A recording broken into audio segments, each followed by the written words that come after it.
독자여, 나는 제이네어야. 부모님을 일찍 잃고 외삼촌 댁에 맡겨졌어.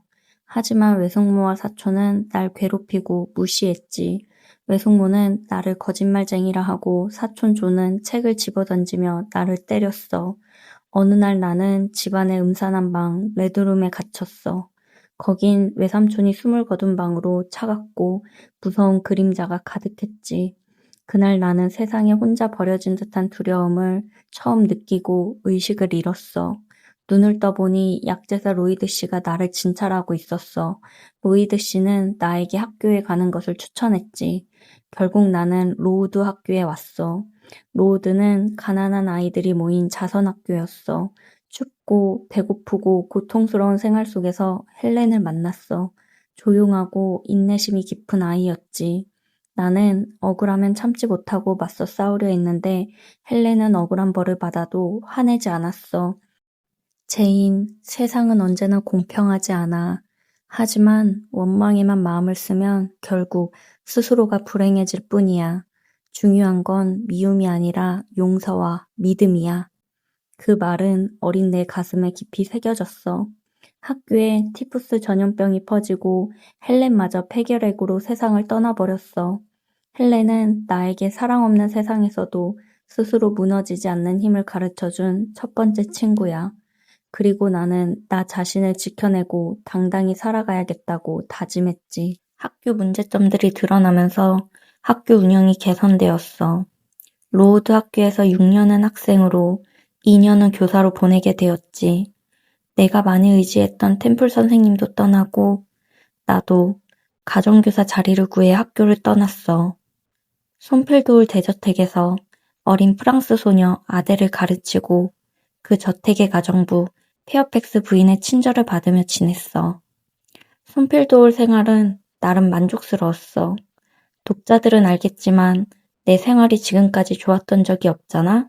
이 정도면 충분했지. 하지만 저택 다락방에서는 이상한 웃음소리가 났어. 페어팩스 부인은 하급하녀 그레이스풀의 소리라고 했지. 편지를 보내려 외출하던 중 낯선 남자가 말을 타다 넘어지는 사고를 목격하고 도와주었어. 그가 바로 손필도어의 주인 에드워드 로체스터였어. 그와는 신분 차이와 거친 말투 때문에 마음을 열기엔 어려웠지. 그는 한때 프랑스 무용수를 사랑했지만 배신당하고 그녀가 남기고 간 아이 아델을 맡게 되었다고 했어. 그날 밤 그의 방에서 불이 났어. 나는 그를 깨워 불을 껐지. 그는 나를 붙잡고 말했어. 고마워요, 제인. 그는 어젯밤 일을 다른 사람에게 말하지 말라고 했죠. 그레이스풀이 실수했다고 생각하고 더 이상 묻지 않았어요. 로체스터는 파티를 열었고 사람들은 귀족인 블랑쉬 잉그랜과 결혼할 것이라고 이야기했죠. 로체스터는 나를 자주 찾았어요. 산책길에서, 대화 속에서 내 마음을 흔들었죠. 하지만 나는 감히 그의 곁에 설 수 없다고 스스로 다잡았어요. 똑똑, 낯선 손님 메이슨이 찾아왔어요.